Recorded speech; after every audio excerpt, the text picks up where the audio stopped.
Seguimos en medio de una pandemia donde la sumatoria de casos sigue generando repuntes y nuevos récords. Cifras que desde febrero de este año no se sobrepasaban y que dan cuenta así de un mal manejo de esta crisis desde la narrativa gubernamental. Pero también de la falta de empatía de la gente que sigue sin entender, de aplicar los protocolos que corresponden. Pero hay una crisis que hay que ver, que hay que entender, y pocos la han visto. Los miles que se contagian diariamente están luchando para que todo salga bien en la etapa del COVID-19. Pero el virus deja una huella aún y para los que aseguran pues que ya se curaron. Son las secuelas que habrán de enfrentar quienes dicen ya la libraron y que están comprometiendo órganos y calidad de vida a mediano plazo. Iniciamos por entender que esta enfermedad, esta pandemia, es distinto a lo que nosotros sabíamos al inicio de la misma. Hay nuevos actores como cuáles. Por ejemplo, al inicio de la pandemia se tenía la hipótesis de que una vez que tuvieras la enfermedad desarrollabas ciertos anticuerpos y que estos anticuerpos te permitían tener una inmunidad post-infección, post-enfermedad, que ya te generaba la posibilidad de no volverte a enfermar. Hoy hay nuevos actores en esta película. Sabemos que hay variantes, las cuales no influye tanto la inmunidad previa por la infección. Por lo tanto, lo primero que tenemos que saber es que a pesar de habernos enfermado y haber obtenido anticuerpos post-exposición, debido a las mutaciones de este virus, sí es posible volverte a enfermar. Eso entonces nos vuelve a un punto de partida. Hay nuevos actores, también sabemos que hay vacunas y que estas vacunas que fueron creadas para la cepa original, si bien se está estudiando qué tanto influye en estas nuevas variantes, pues sabemos que al menos un porcentaje de protección sí nos lo da. Es decir, la vacuna creada para la cepa original, ya en la exposición de nuevas variantes, pues sí influye en un porcentaje de protección. Pero ojo, protección no de inmunidad de enfermedad, sino protección todavía las personas que enferman de COVID tienen que ser tratadas por sus síntomas y a nivel hospitalario cuando se tiene ya una complicación y los médicos intentamos reparar o limitar ese daño. Esa es la situación en este momento. Si bien la enfermedad la han descrito por muchas, en la generalidad, por muchas partes, como una enfermedad que causa una enfermedad o una etapa viral, una etapa infecciosa, después una etapa inflamatoria, que es en donde nuestro mismo organismo intenta defenderse, y esta etapa inflamatoria es donde se dan los problemas de coagulación, donde se dan los problemas de sobreinflamación en los pulmones, en el sistema nervioso central, en las terminales nerviosas olfativas, por ejemplo, en el sistema gastrointestinal, y de ahí, Ramiro, vienen los síntomas asociados al COVID, que es el cansancio, la pérdida de memoria, la diarrea, la pérdida del olfato, porque es parte del proceso infeccioso y posteriormente inflamatorio. Hay un tercer momento que es cuando baja la inflamación y deja, es como toda lesión, deja un residuo, deja una secuela, y dependiendo dónde se alojó este virus y dónde provocó esta inflamación, es en donde podemos ver las secuelas. Y las secuelas pueden estar tanto en el sistema nervioso central, es decir, que la inflamación que tuvo el cerebro, el dolor de cabeza y toda esta situación, la secuela a mediano largo plazo, ojo, todavía no se sabe por cuánto tiempo durará esta secuela, no se ha podido describir, puesto que el tiempo aún no nos lo dice. Es pérdida de memoria, dificultad para la concentración. Hay personas que refieren inclusive cambios en el estado de ánimo, depresión, y ya está siendo asociado precisamente a un proceso inflamatorio crónico provocado por lo que fue el COVID y los meses posteriores al COVID. En el sistema, por ejemplo, cardiovascular, ya está bien descrito que puede llegar a desarrollarse una hipertensión, es decir, también generó un estrés a nivel endotelial, a nivel de las arterias, de las venas, crece el corazón, también es otra de las posibles fallas, si es que ahí se alojó el virus, crecimiento del corazón, aumento en la presión arterial, eso es a nivel endotelial.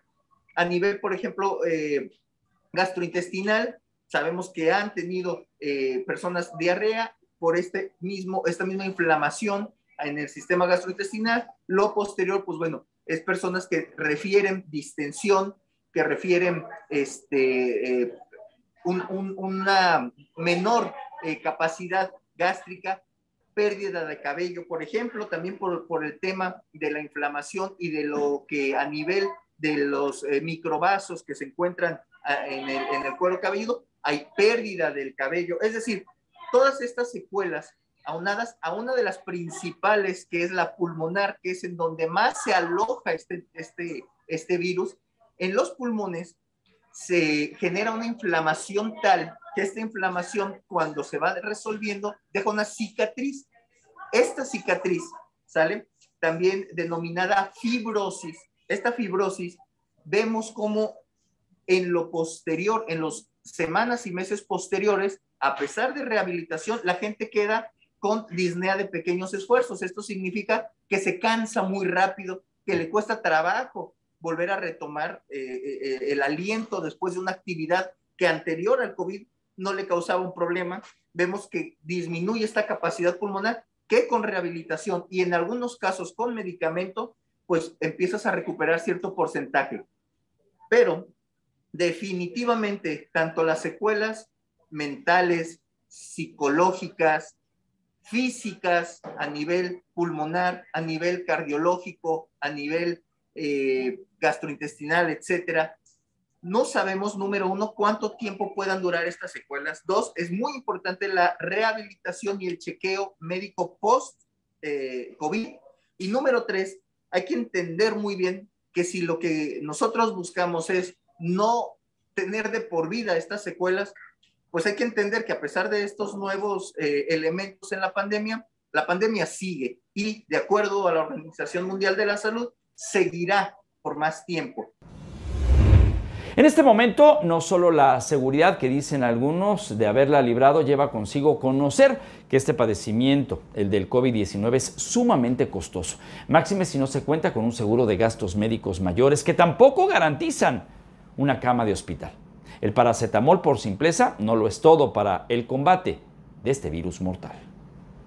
Te puedo platicar de casos de clientes que han estado intubados. Hace una semana salió ya adulto mayor, una persona de 50 años, 51 años, con una cuenta de casi 800,000 pesos pagados en un hospital aquí en Guadalajara, sobre la avenida Circunvalación Álvarez del Castillo.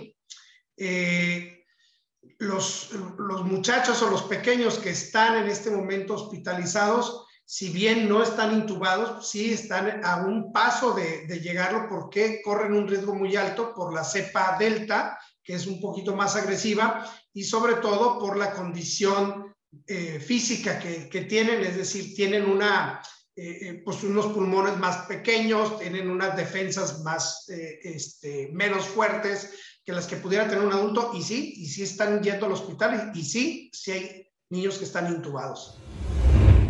En Estados Unidos, esta semana se decretó el cierre de escuelas, por ejemplo en Nueva York y en otros estados, a consecuencia de la alza en casos del COVID-19 en menores de edad. Mississippi reportó la muerte de varios infantes que tuvieron incluso que ser intubados y que han hecho que cambien las estrategias de convivencia. A los niños les da COVID y se agravan, pero las condiciones para regresar a las aulas están bajo lógicas de comportamiento que, de seguirse, sí pueden considerarse como seguras. Tenemos que entender que este virus tiene una transmisión principalmente en círculos cercanos o círculos en donde se rompan las medidas preventivas. Ojo, ¿dónde bajamos la guardia? Y esto es muy importante entenderlo. La mayoría de los contagios se dan dentro de casa, ¿sale? Es importante el entorno, el contexto exterior, pero donde realmente nos quitamos el cubrebocas, donde rompemos la distancia social, donde bajamos la guardia y nos confiamos, es con aquellas personas con quienes consideramos cercanas. En este sentido, hemos observado, por ejemplo, que los contagios en jóvenes, que los contagios inclusive en personal de salud, no han sido en sus áreas de trabajo cuando son áreas de alta exposición, sino han sido en eventos sociales, sino han sido dentro de casa, y por lo tanto el secreto y el entendimiento está en que tenemos que enseñarnos y enseñar a nuestros hijos que la escuela puede ser un lugar seguro siempre y cuando no rompamos los protocolos sanitarios y, número 2, cumplamos con toda esta educación en salud. Es decir, un niño puede ir a la escuela de una manera segura siempre y cuando se tengan las condiciones de seguridad para llevarse a cabo la situación. 1,399 niños contagiados en San Luis Potosí tras el regreso a clases. Cifras que en el país, en una sumatoria para los próximos días, podrían reconsiderarse.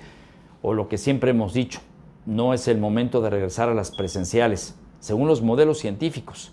Sin embargo, la información que debemos contemplar al respecto es que el uso del cubrebocas y su protección es sumamente importante. Aquí le comparto la información. Normalmente usamos como estos que son los triple capa. También existen algunos otros, también existen algunos otros cubrebocas ya que tienen, que pueden ser reutilizables, ¿ok? Y que tienen más de 3 capas, los cuales impiden el paso de las partículas, de las gotitas de saliva que pueden transmitir al virus. Por supuesto, ¿cuáles no están recomendados? Pues aquellos que no filtren, como por ejemplo las caretas o estos como micas que se ponen, que no filtran nada, esos no están recomendados. Los que tienen válvula, ¿no? Esos tampoco están recomendados porque filtran lo que entra, pero no filtran lo que sale a través del cubrebocas. Y por supuesto, el cubrebocas es un accesorio, ¿sale? Que nos aumenta la protección, pero si lo que queremos es tener todavía una mejor protección, además del cubrebocas, es la distancia, Ramiro. Es decir, aun cuando use cubrebocas, debemos de procurar una distancia mayor de 1,5 metros entre las personas. Y ese es el secreto en el entendimiento de la utilización de este cubrebocas. Variantes como la Delta y ahora la Lambda, que ya están en México. En Colima, pues, advierten que seguirá una lenta recuperación de la normalidad y una lejana, muy lejana, inmunidad de rebaño. Ya son más variantes y cada vez se van incrementando el número de variantes y cada vez esto va siendo más complejo que una inmunidad de rebaño post-exposición nos controle.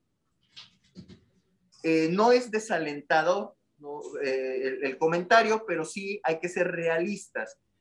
Quizá, y de acuerdo al comportamiento del virus, vemos que una persona que haya tenido la enfermedad, un grupo de personas que ya hayan tenido la enfermedad, siguen siendo susceptibles a una variante. Es decir, que si se contara con una inmunidad total ante una cepa, o en este caso la cepa original, pero viene una nueva variante que afecta a un porcentaje del rebaño o de la inmunidad colectiva previa, pues nos vuelve a retornar a un punto de partida. Entonces, la respuesta, desafortunadamente y de acuerdo a las proyecciones, es que no. Una inmunidad de rebaño no podrá controlar la enfermedad. La previsión, pues, no está en las prioridades del mexicano, por cultura, por economía o por educación. Lo cierto es que la pandemia y en este momento es importante considerar el por qué no tener un seguro, comprar un seguro, porque hoy más que nunca la vida no la tenemos asegurada. Sí, quienes están viajando al extranjero están siendo obligados por los países a los que van a ingresar, sobre todo la Comunidad Económica Europea y Canadá, a ingresar con un seguro de gastos médicos mayores que específicamente les cubra COVID. Aquí hay que tener en cuenta que muchos que tienen seguro de gastos médicos mayores con una cobertura que es atención de emergencias en el extranjero, no les está cubriendo el periodo de cuarentena, es decir, ¿por qué? Porque no están en un hospital y no hay una atención médica como tal. Sin embargo, hay seguros que sí cubren esta atención de cuarentena guardados en hospital en caso del contagio por los primeros de 7 a 14 días, y si hubiera una emergencia mayor por la complicación del COVID en ese país destino, también estarían cubiertos de forma hospitalaria hasta el monto de la suma asegurada contratada. Hay países, por ejemplo, Costa Rica te está pidiendo $40,000 de suma asegurada mínima como para poder ingresar al país. Inclusive, solamente si pasas por Costa Rica y te quedas en el aeropuerto esperando una conexión, te piden que tengas el seguro contratado, porque por esas 2 horas que tú puedes estar ahí, pudiste haber venido contagiado y puedes estar cayendo en un paro o en algo grave relacionado con este COVID, y eso sí hay seguros que te lo cubren. Cuidarse es lo que toca. Considerar que haber librado el COVID-19 no significa que salió avante. Las secuelas, si no han aparecido, ahí están, y seguramente serán temas que la medicina tendrá que atender a mediano plazo. Pero para ello se necesita dinero, un hospital particular quizá. Y para eso hay que estar preparado, como le decía, con un seguro de gastos médicos mayores, o de plano, pues aplicar para evitar llegar a ese punto con las medidas que una y otra vez hemos compartido con usted. Soy Ramiro Escoto para Noticias Plus.